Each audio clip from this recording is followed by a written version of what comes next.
Welcome to the Simple Sophisticate podcast, where intelligent living is paired with signature style. I'm your host, Shannon Ables, and whether you're listening on your commute, exercising, working in the garden, or sitting down with a hot cup of tea or a café au lait, thank you for tuning in. Let's get started.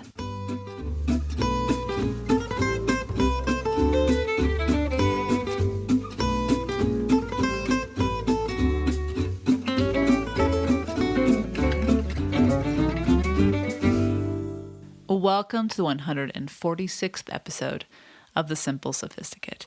Today we're going to take a look at things that are actually quite simple, but they don't appear to be when we first take a look at them.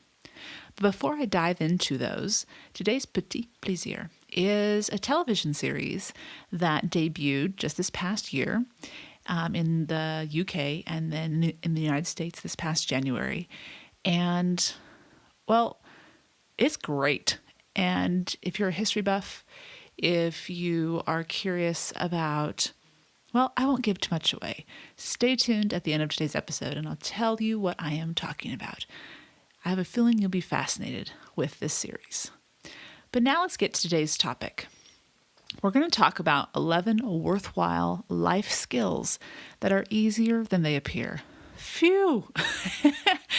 We'll talk about things in the kitchen, things in life, so from very simple concepts to very grand, important concepts when it comes to living our lives. But they really all have one thing in common, and that's that they are simple. But when we look at them from a distance, or we look at them without putting our hands on them and actually doing the work, we think they're hard, and so we may stray away from them. Let's get started with a quote from Confucius. Life is really simple, but we insist on making it complicated.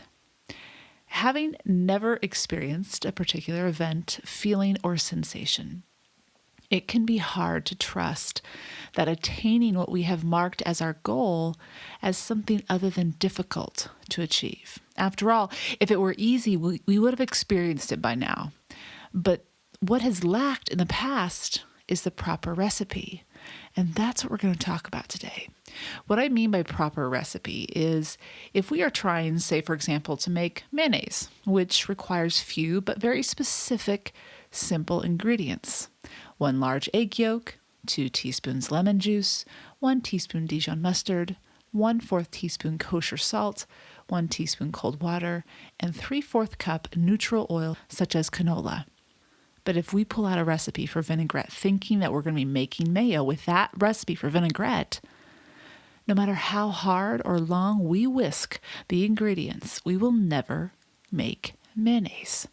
Now, this seems obvious, but often in life we are using ingredients, whether it be particular people, misunderstood facts regarding science, neuroscience, and biology, or confusion when it comes to math, that cannot add up to what we desire, no matter how hopeful we are.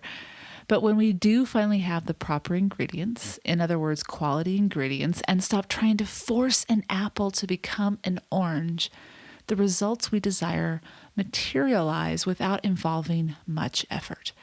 And in that moment, it seems almost miraculous, as we've been thwarted for so long, so often in our previous attempts.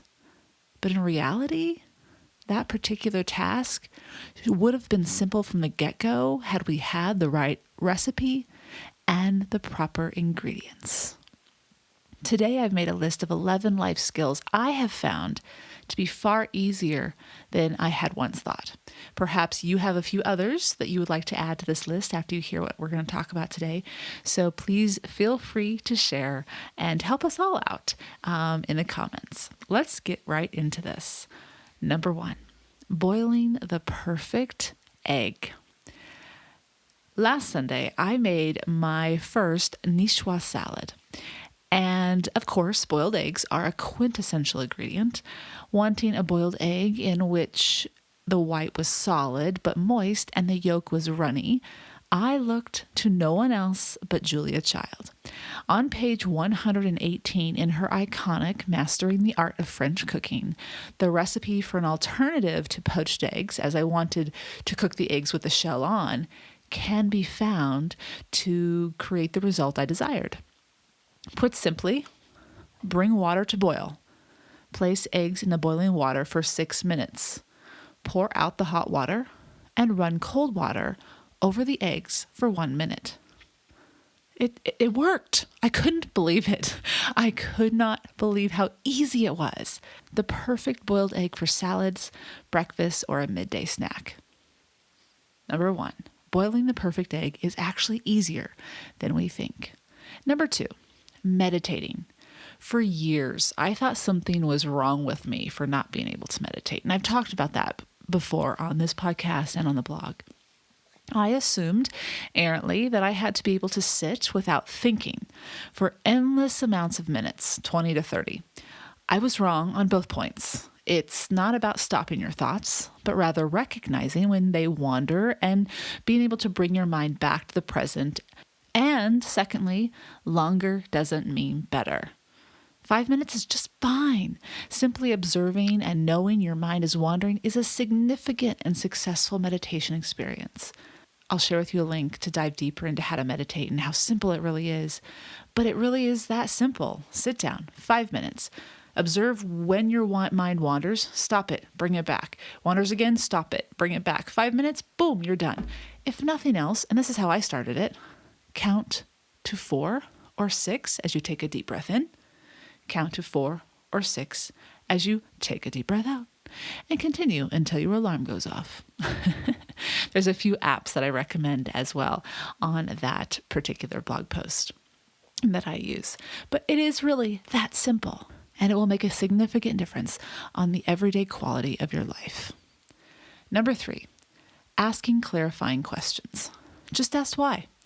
Most likely, you are not the only person in the room who did not understand the illusion the speaker or teacher was making, or anything else that they shared, and you just not real sure exactly what they meant. Ask for clarification. Don't apologize for not knowing. Simply ask what they were referring to. Confidence of a student and their sincerity to learn is revealed in asking for further understanding. That's a good thing. Be a student of life and regularly ask questions, especially of people who are experts in their fields. Even if they do not know the answer, they would be the best persons to point you in the right direction.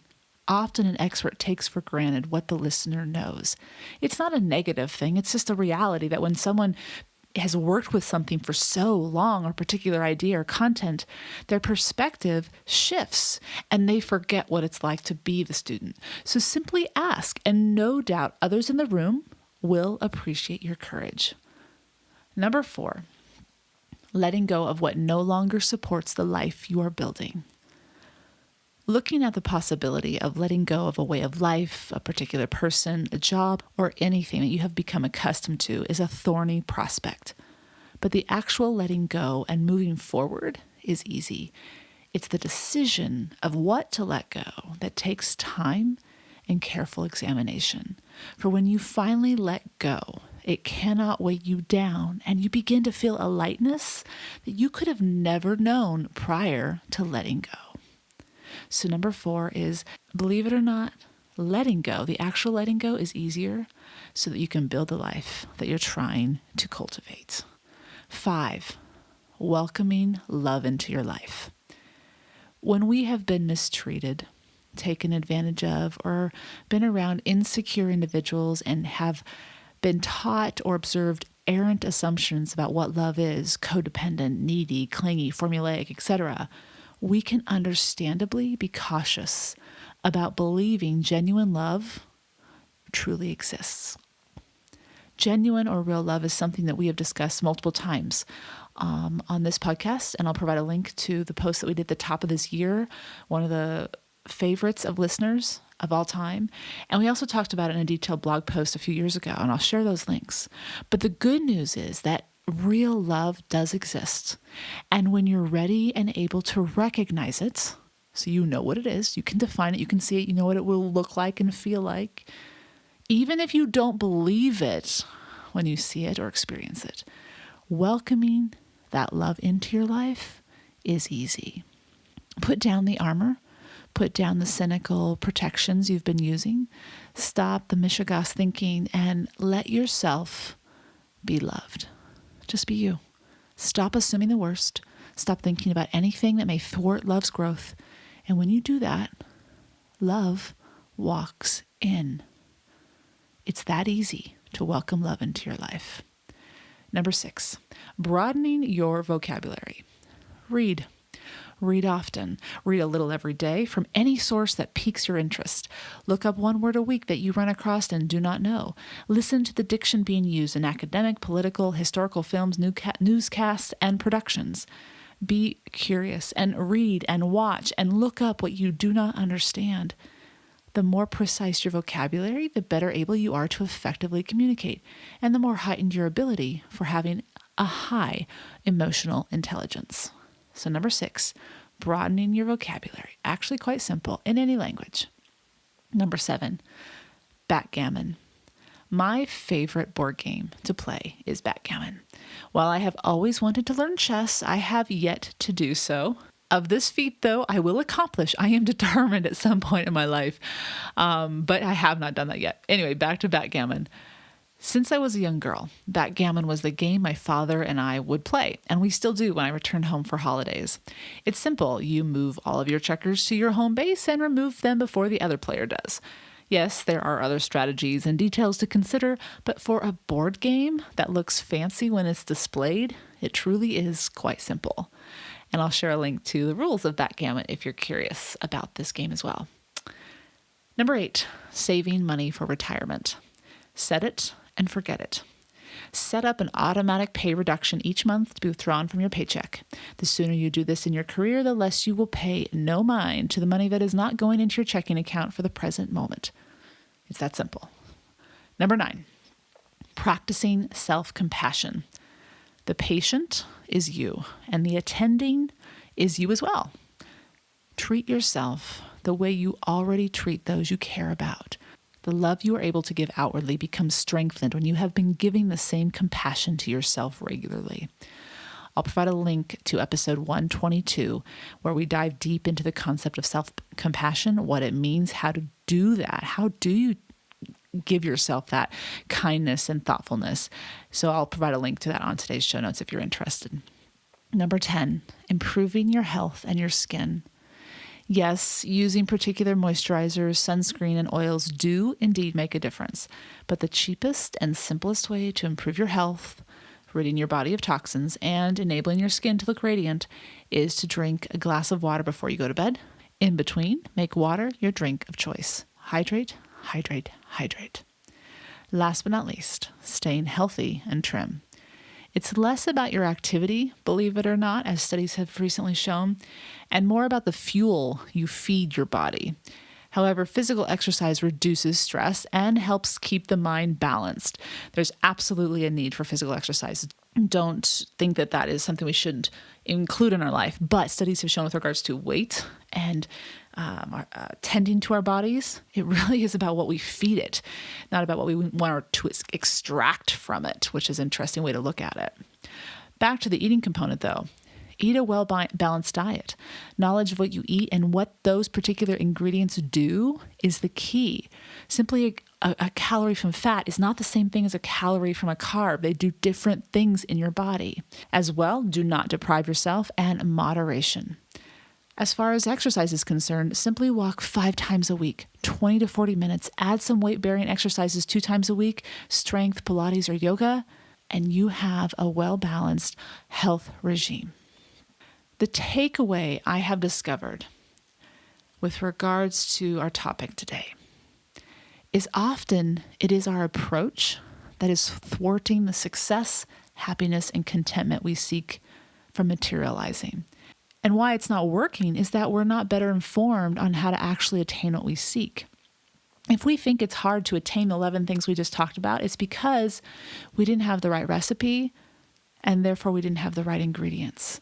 So make sure that anything that is not working at the moment doesn't actually have an easier solution. Are you using the proper ingredients? Do you have the right recipe, or did the pages stick together? And you, like Rachel in Friends, accidentally make a dessert truffle with ground beef because the pages stuck together. The right recipe makes all the difference. Feel free to visit the show notes for the links that we talked about throughout today's episode, the simplyluxuriouslife.com/podcast 146. And I also include a few more posts that you might enjoy on simplicity, easy, things that we don't realize should be easy, but we make them difficult. So if this topic is speaking to you today, feel free to visit the show notes to find those links. And now for today's petit plaisir. I'll be right back.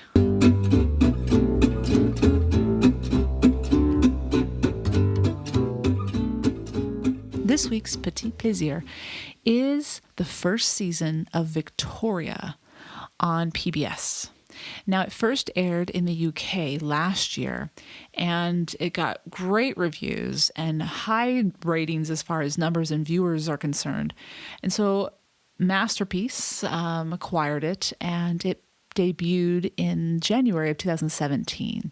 Jenna Coleman plays the now second longest reigning monarch in British history, Victoria, Queen Victoria.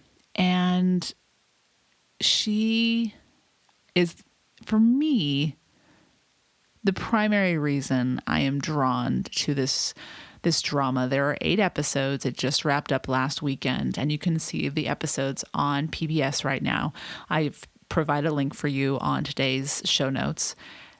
But her stature and ownership of her position, while only 5 feet tall, as it is believed Queen Victoria was, is all-consuming. When she's on the screen, your eyes go to her, whether it's because of her beauty, but also because of how she commands the screen with her words and her actions.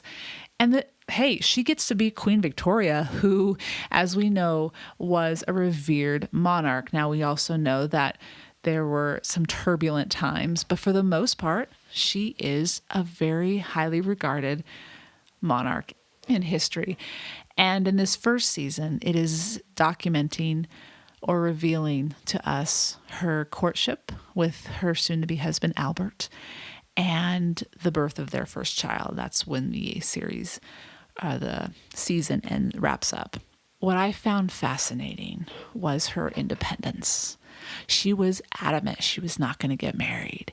And of course, it doesn't hurt that one of her dogs is a Cavalier King Charles named Dash. Of course, I adored that, having my pup Norman. But it was her independence, her determination to be someone who stands on her own 2 feet.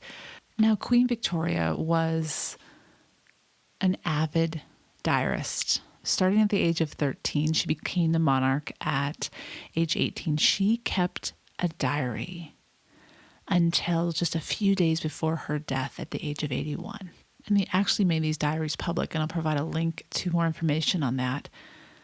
But that is where a lot of this background in her intimate life become available to writers and creators of this film and of books that have now since been published.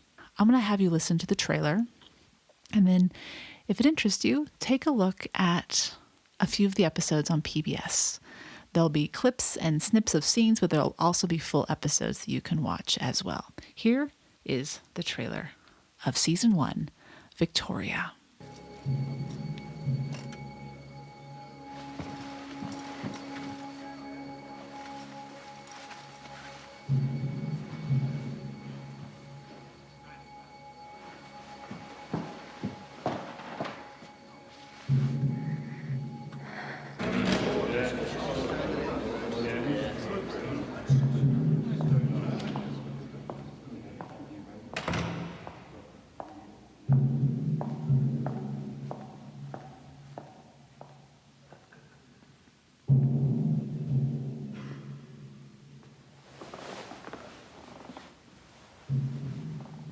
A young Queen Victoria is walking in to greet her court. Now that it has pleased Almighty God to call to his mercy my uncle... Can't hear you.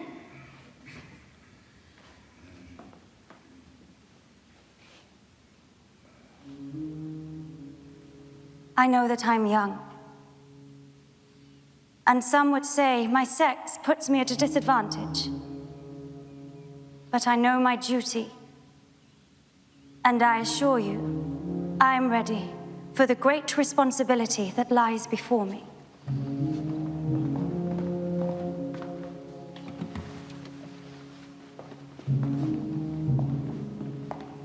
Your Majesty.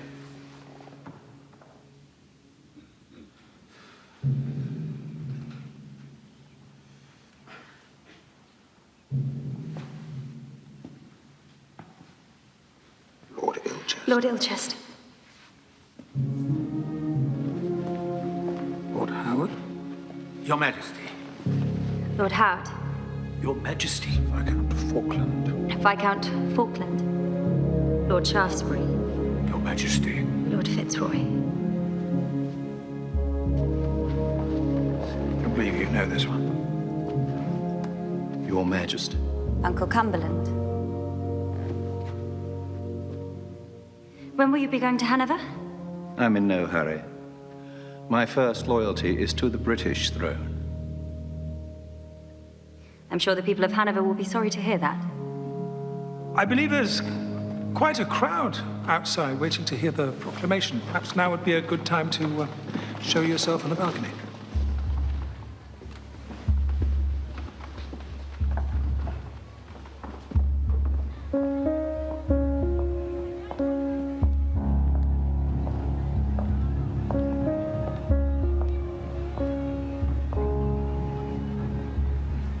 In the proclamation, I'm referred to as Alexandrina Victoria, but I do not like the name Alexandrina.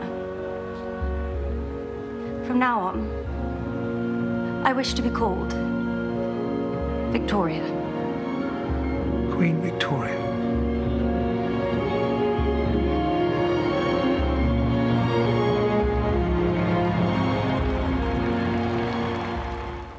The settings, her gowns, the aesthetics draw you in. The story will captivate you. A strong monarch who reigned for over 63 years, passing away in 1901.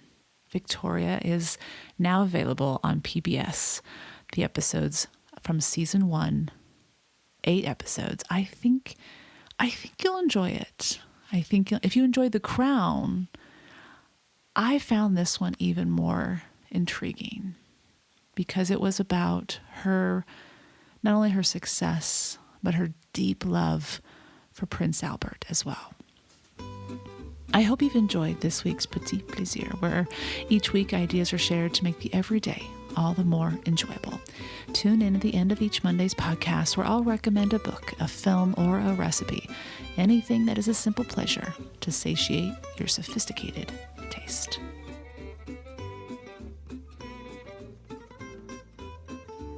Thank you for tuning in to the Simple Sophisticate podcast, where intelligent living is paired with signature style. For more ideas and inspiration throughout the week, stop by the blog, thesimplyluxuriouslife.com, or pick up the book, Choosing the Simply Luxurious Life, A Modern Woman's Guide.